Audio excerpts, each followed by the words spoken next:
오늘 은혜 받으실 하나님의 말씀은 신약성경 요한복음 5장 1절로 15절까지 말씀입니다. 신약성경 요한복음 5장 1절로 15절까지 말씀 우리 함께 합독합니다. 시작. 그 후에 유대인의 명절이 되어 예수께서 예루살렘에 올라가시니라. 예루살렘에 있는 양문 곁에 히브리 말로 베데스다라 하는 못이 있는데 거기 행각 5이 있고 그 안에 많은 병자, 맹인, 다리 저는 사람, 혈기 마른 사람들이 누워 물의 움직임을 기다리니 이는 천사가 가끔 못에 내려와 물을 움직이게 하는데 움직인 후에 먼저 들어가는 자는 어떤 병에 걸렸든지 낫게 되밀어라.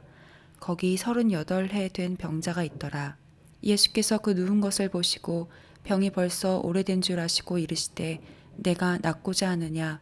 병자가 대답하되 주여, 물이 움직일 때에 나를 못에 넣어주는 사람이 없어 내가 가는 동안에 다른 사람이 먼저 내려가나이다.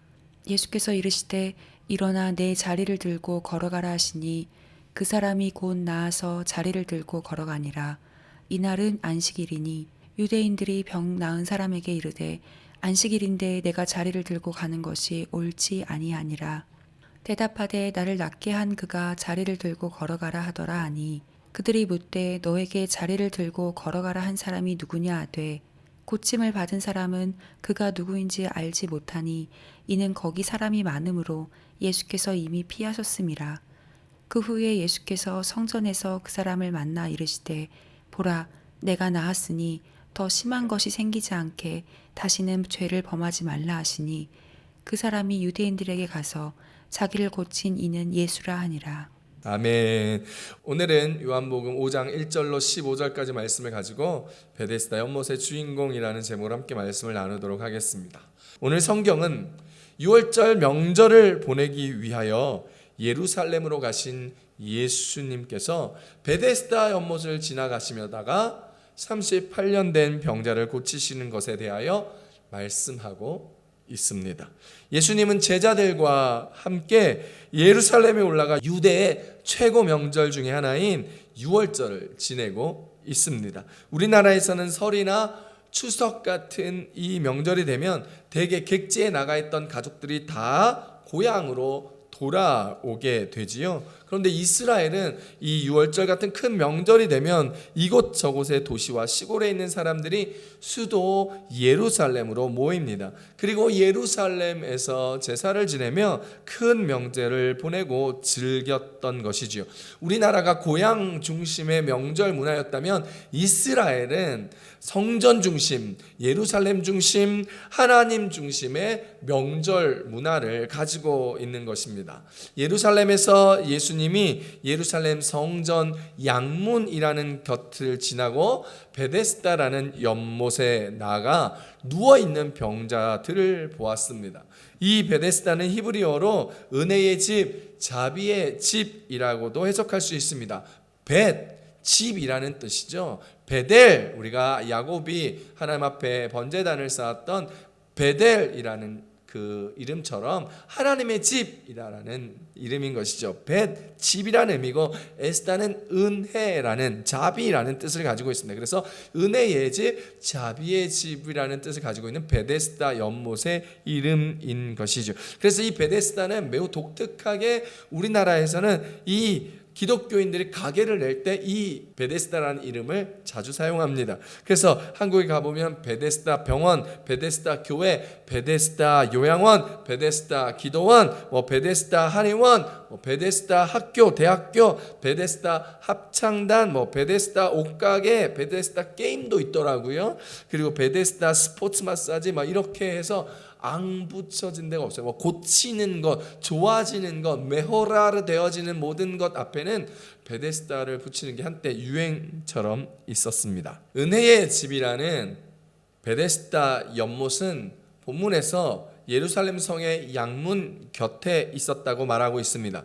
양문은 일찍이 느헤미야가 성문을 재건할 때에 가장 먼저 수축하고 보수하였던 문입니다. 양문은 양을 사고 팔았던 문이다라는 뜻입니다. 이곳에서 사람들이 양을 사서 예배를 준비하고 양을 준비하고 번제물을 준비하여 하나님 앞에 예배하고 제사 드리게 되었던 곳이지요. 혹시 여러분 중에 하나님과의 관계가 소홀해졌거나 하나님과의 관계 회복이 필요하신 분이 있다면 예배가 먼저 살아나고 회복되어져야 한다는 것을 기억하시기 바랍니다. 코로나 시대로 말미암아 예배 회복이 쉽지 않을 수 있지만 여러분의 마음과 태도를 바꾸어 전심으로 온 마음으로 예배를 드리며 예배 회복이 있게 되기를 소망합니다. 우리의 예배 회복을 위하여, 이스라엘 예배의 회복을 위하여 느헤미야가 가장 먼저 성문을 수축할 때 양문을 보수했던 것입니다. 하나님과의 끊어졌던 관계가 회복되기 위한 프로젝트였기에 가장 먼저 양문을 새롭게 보수하였던 것이지요. 오늘 우리의 양문인 예배가 회복되어져서 베데스다의 축복이 있게 되기를 소망합니다. 예배가 회복되면 여러분들의 삶이 일어나고 가정이 일어나고 나라 민족 또한 일어나 하나님 안에서 은혜와 축복을 누리며 살아갈 수 있음을 기억하시기를 바랍니다. 오늘 베데스다 연못에는 전설이 하나 있었습니다. 그것은 바로 천사가 가끔 연못에 내려와 연못의 물을 움직이는데 물이 움직일 때 가장 먼저 들어가는 딱 한 명 1등의 그 사람만이 어떤 병에 걸렸든지 그 병에서 낫게 된다는 전설 이었습니다. 오늘 베데스다 연못가에 누워 있었던 38년 된 병자는 베데스다 연못에 누워서 병이 낫기를 위하여 이 연못이 물에 동하는 딱 그 순간만을 쳐다보고 기다리고 있었습니다. 그 사람에게 기다림의 순간 어떤 일이 벌어지고 있을까요? 오늘 말씀에서 주신 은혜는 어떤 것일지 함께 그 은혜를 나눠보고 싶습니다. 첫 번째입니다. 찾아오신 예수님을 바라보아야 한다라는 것입니다.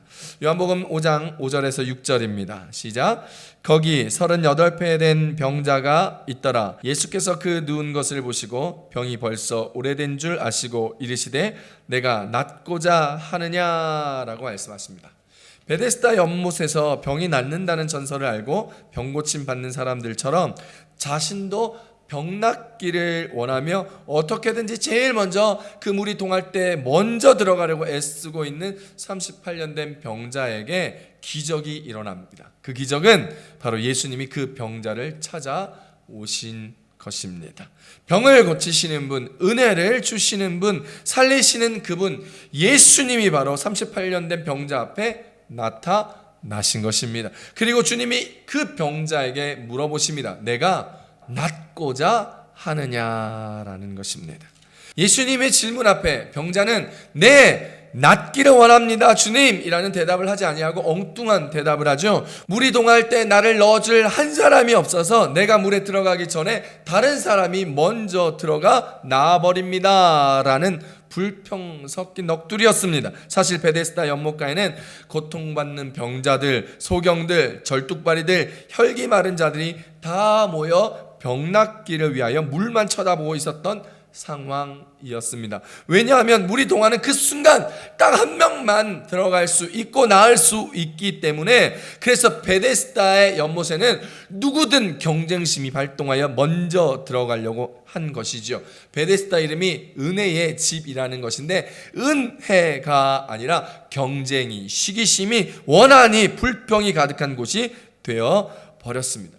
물에 들어가지 못한 사람들의 마음은 이렇게 불편한 마음, 불평 섞인 마음, 화가 나고 시기가 가득한 마음이 가득하였던 것이죠. 예수님은 이러한 상황에서 베데스다 연못가에 나타나셨습니다. 그런데 그 누구도 예수님께 눈길 한번 주지 않았습니다. 이 38년 된 병자 또한 예수님을 쳐다보지 않았습니다. 바라보지 않았습니다.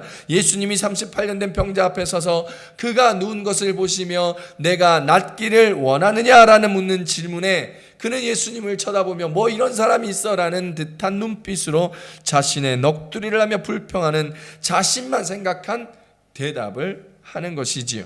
이 38년 된 병자도 예수님이 자기를 찾아온 것을 인지하지 못하였고 바라보지 못하며 예수님이 찾아오셔서 물어보는 상황에서도 연못을 바라보며 연못에 대한 이야기만 하고 있습니다. 병에서 고침받고 싶으면서도 하나님의 은혜를 잊고 싶으면서도 그래서 은혜의 집이라는 베데스다 연못가에 있으면서도 병을 고치시는 예수님, 은혜의 주님을 아무도 바라보지 아니하고 그 38년 된 병자 또한 바라보지 못하고 있습니다. 그때 예수님은 38년 된 병자를 찾아가 낫기를 원하는지 그의 의지를 물어보셨습니다. 동문서답을 한 병자이지만 마음에서 불평과 원망과 시기의 마음이 있었지만 그는 낫기를 원하고 간절히 바라고 있었다는 마음만을 예수님을 확인할 수 있었습니다. 그리고 그 38년 된 병자를 바로 고쳐주셨습니다.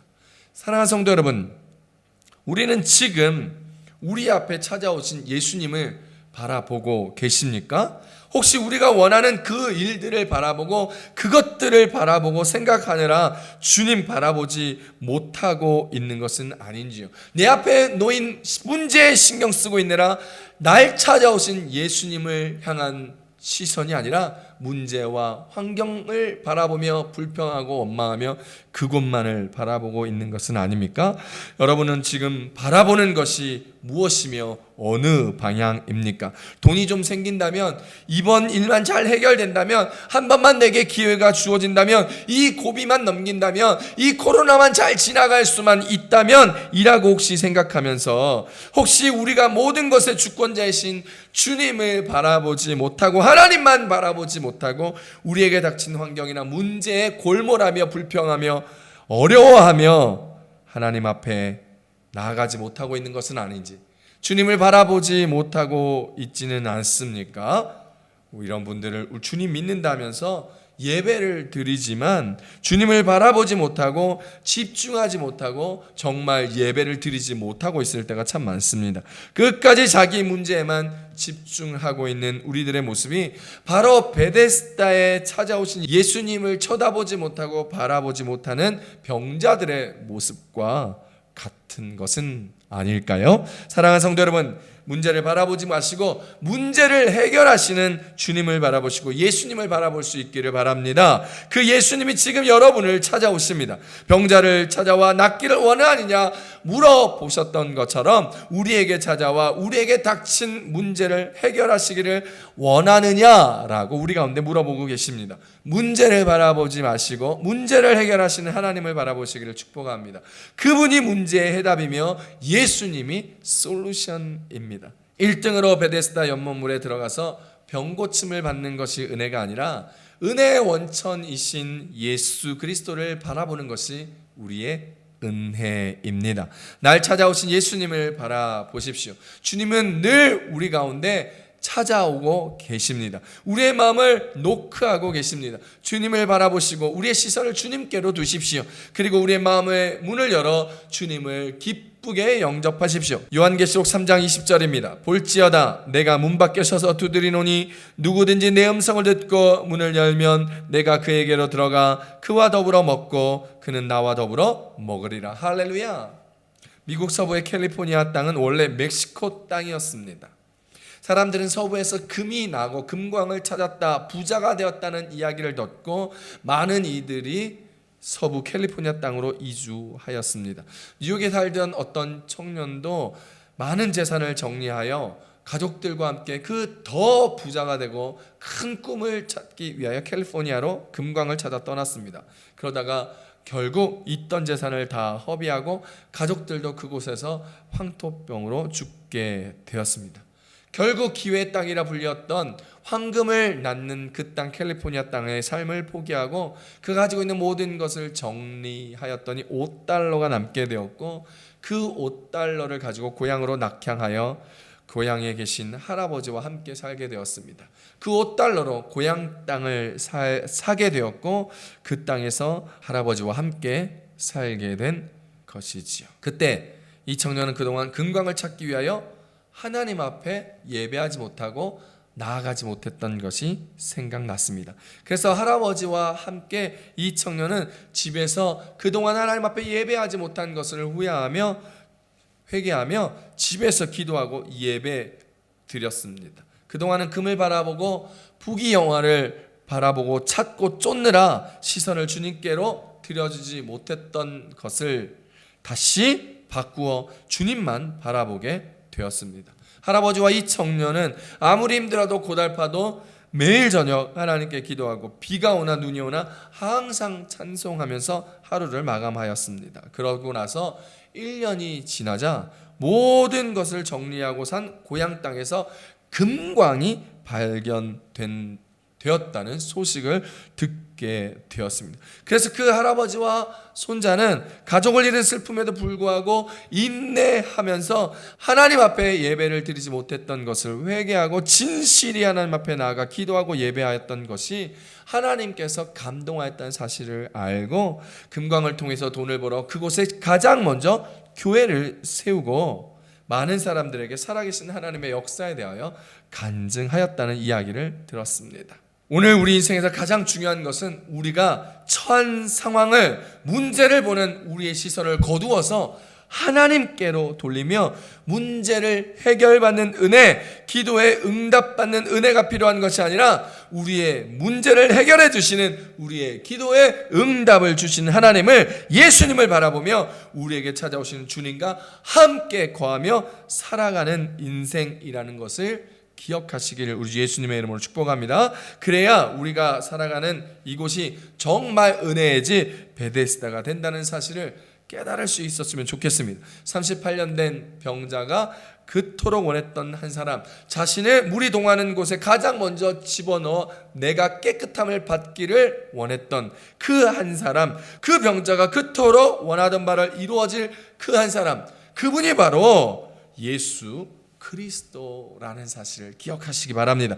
우리의 문제를 해결해 줄 한 사람은 부모님이 아니에요. 남자친구가 아니에요. 남편이 아니에요. 돈이 아니에요. 친구가 아니에요.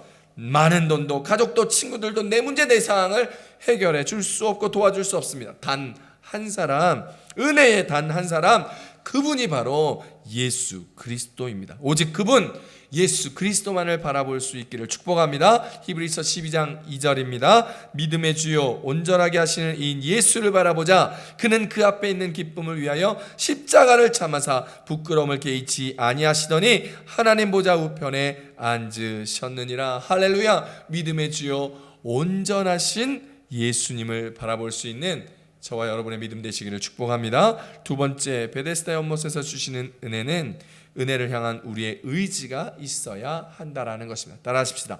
은혜를 향한 우리의 의지가 있어야 합니다. 요한복음 5장 6절 말씀입니다. 예수께서 그 누운 것을 보시고 병이 벌써 오래된 줄 아시고 이르시되 내가 낫고자 하느냐. 할렐루야. 예수님께서 38년 된 병자를 바라보시며 눈이 마주쳤을 때 참 엉뚱한 질문을 하셨습니다. 내가 낫고자 하느냐라는 질문이죠.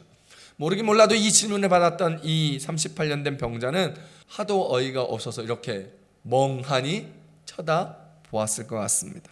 내가 나를 놀리느냐? 그걸 질문이라고 하느냐? 라고 말했을 수도 있겠죠. 속으로 말입니다. 왜 이런 질문을 예수님이 하셨을까요? 그 병자가 오랜 세월 동안 병을 앓고 그 연못에 있으면서도 낫고자 하는 의지가 있는 것인지, 아니면 자포자기하고 그냥 여기서 세워라 내워라 언젠가 들어갈 수 있겠지 하고 있는 것은 아닌지, 혹 인생에 무력감이 든 것은 아닌지 확인하고 싶었던 것입니다. 오늘 주님께서도 우리에게, 우리 각 사람에게 오셔서 여러분들에게 물어보십니다. 내가 낫고자 하느냐? 내가 정말 은혜를 받고 싶으냐? 네가 정말 달라지기를 원하느냐? 너희가 변화를 경험하기를 원하느냐? 교회가 부흥이 되는 것을 맛보고 싶으냐? 주님이 오늘 우리 가운데 물어보십니다. 왜 물어보실까요? 너무나 오랫동안 침체의 늪에 빠져 있다 보면 내가 병든 줄 모를 때가 있습니다.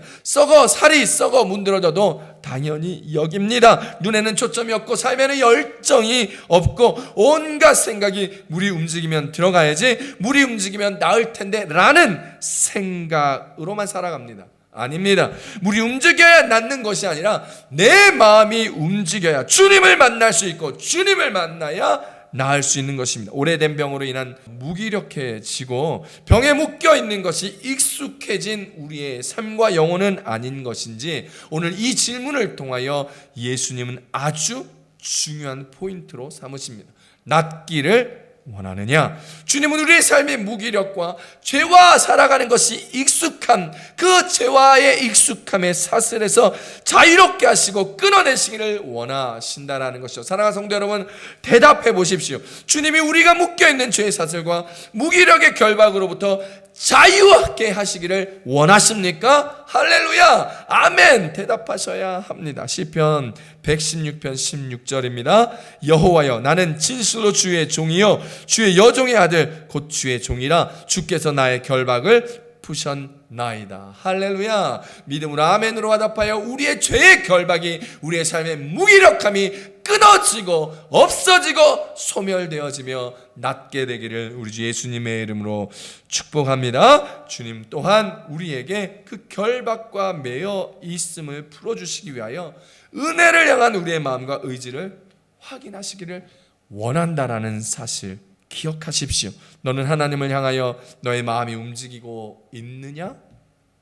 하나님의 말씀의 진리를 향하여 너의 심령이, 너의 마음이 끓고 있느냐? 교회를 생각하면, 나라 민족을 생각하면 네 마음이 애절하게 애통하며 끓고 있느냐? 비전과 꿈을 바라보며 하나님의 일들과 사역들을 생각하며 네 심정이 뛰고 두근거리고 가슴이 설레느냐? 지금 어려워진 이 기독교의 삶을, 한국교회의 상황을 보며 눈물이 앞을 가리며 쏟아지고 있느냐? 불쌍한 주의 백성들을 바라보며 믿지 않는 사람들을 향하여 눈물이 터지느냐? 뜨거운 눈물을 흘리고 있느냐? 이렇게 우리의 마음에 의지하여 질문하고 계시는 거예요. 은혜의 잔치가 아무리 멋들어지게 준비가 되었을다 할지라도 은혜 받고 싶은 우리의 열망의 마음이 들끓어야 애통해야 되는 것입니다. 주일 예배를 위하여 은혜에 끓는 마음을 가지실 수 있는 여러분 되시기 바랍니다.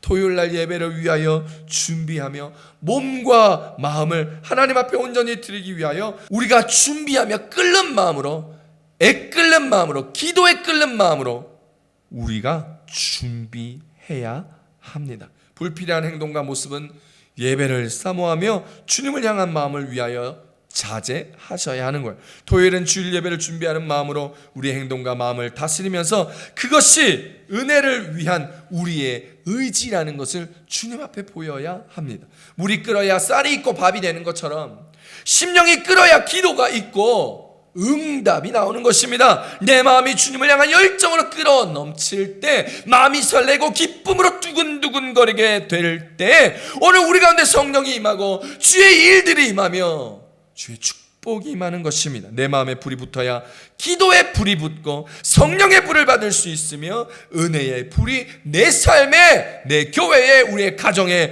임하게 된다는 사실을 기억하시기를 축복합니다. 은혜의 불이 임하는 그때 베데스다 연못가에 38년 된 병자의 간절함의 기다림으로 인하여 그 병고침을 받고 싶고 은혜를 받고 싶은 의지로 인하여 그의 38년 동안 오래 지속되었던 병이 고침을 받았던 것처럼 오늘 우리에게도 이 시간 은혜를 받고자 하는 의지와 마음 위에 주님의 폭포수와 같은 은혜가 임하여 새로워지기를, 변화되기를, 은혜에 충만하여 지기를 우리 주 예수님의 이름으로 축원합니다. 놀라운 기도의 응답이, 은혜의 충만함을 받고 살아가시기를 축복합니다. 절망 가운데 계십니까? 몸이 아파 힘든 분들 계십니까? 죄에 빠져 영적인 침체에서 늪에서 허우적거리며 나오지 못하는 분들 계십니까? 인생의 막다른 골목에서 갈 길이 없어 가슴 치며 애통하시는 분들 계십니까? 하나님을 향한, 주님을 향한, 은혜를 향한 저와 여러분의 마음의 의지를 드러내며 주님을 찾게 되기를 축복합니다. 주님을 바라보십시오. 일어서십시오. 십자가 든든히 붙들고 나아가십시오. 그분은 우리의 죄의 사슬에서 끊어내시는 분이시며 주님은 우리를 위하여 십자가에 죽으사 새로운 생명을 은혜의 선물로 우리에게 주신 분이십니다. 그분이 주신 은혜를 향한 의지가 있고 가슴 설레는 마음으로 주님 앞에 나아가는 여러분이 되시기를 그래서 사마리아 여인처럼 38년 된 병자처럼 놀라운 주님의 은혜와 은총을 경험하는 저와 여러분 되시기를 우리 주 예수님의 이름으로 축원합니다. 축원합니다. 마지막 세 번째 은혜입니다. 일어나 내 자리를 들고 걸어가라는 것이지요. 요한복음 5장 8절입니다. 예수께서 이르시되 일어나 내 자리를 들고 걸어가라 하시니, 예수님은 말씀으로 모든 일을 하십니다. 예수님은 말씀으로 세상을 창조하셨고, 예수님은 말씀으로 병든 자들을 고치셨고 구원을 얻게 하셨습니다. 하지만 하나님은 우리를 위하여 이 땅에 성육신하여 오셨습니다. 이 땅에 우리를 위하여 몸소 내려오시고 행동하신 것이지요. 그리고 우리를 사랑하사 우리를 살리려고 십자가의 죽으심으로 우리를 향한 그분의 사랑을 몸소 실천하며 보여주며 확증하여 주셨습니다. 로마서 5장 8절입니다. 우리가 아직 죄인 되었을 때에 그리스도께서 우리를 위하여 죽으심으로 하나님께서 우리에 대한 자기의 사랑을 확증하셨느니라. 할렐루야. 그 사랑을 실천하셨던 주님이시기에 우리에게 믿음의 실천을 말씀하십니다. 말씀하시니 우리는 따라야 하겠지요. 순종하여야 하겠지요. 일어나 내 자리를 들고 걸어가라. 듣고 일어나 가는 거 쉽지 않은 상황이었던 38년 된 병자는 그 이야기를 듣자마자 벌떡 일어납니다. 벙 찌는 상황, 말도 안 되고 이해가 되지 않는 상황이었지만 그러나 그는 곧바로 일어나 자신의 자리를 들고 걸어가 버렸습니다. 이 일을 하신 날이 바로 안식일이었습니다. 예수님은 베데스다 연못가에서 38년 된 병자를 고친 것으로 인하여 유대인들에게 박해를 받기 시작하지요. 요한복음 5장 16절입니다. 그러므로 안식일에 이러한 일을 행하신다 하여 유대인들이 예수를 박해하게 된지라. 사랑하는 성도 여러분, 예수님은 이 모든 상황을 다 아심에도 불구하고 그분은 안식일에 38년 된 병자를 고치신 것입니다. 주님은 이런 분입니다.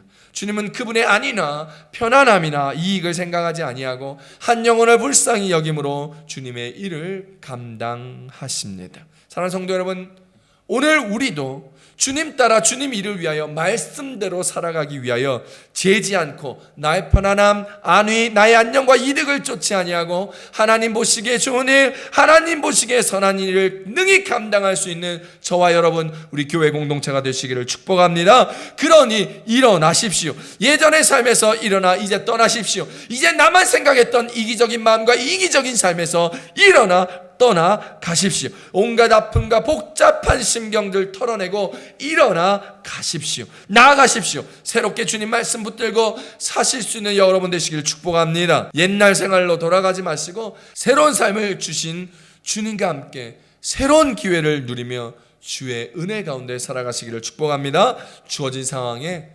불평하지 마십시다. 주신 은혜 감사하는 마음으로 살아가십시다. 주님 만나면 모든 것이 해결됩니다. 주님 만나면 만사형통이지요. 주님을 만나 변화되시기를 축복합니다. 내가 변하면 모든 것이 변하고 내가 달라지면 모든 것이 달라진다 하였습니다. 이전의 상처에서 과거의 나쁜 흔적과 죄악들에서 다 떨쳐버리시며 오늘 주님 말씀하신 대로 일어나 걸어가시는, 오직 우리를 구원하신 예수 그리스도를 믿는 믿음 안에서 크신 은혜, 놀라운 축복 받으시며 살아가는 저와 여러분 되시기를 우리 주 예수님의 이름으로 축복합니다. 축복합니다. 우리 이 시간에 다 같이 일어나셔서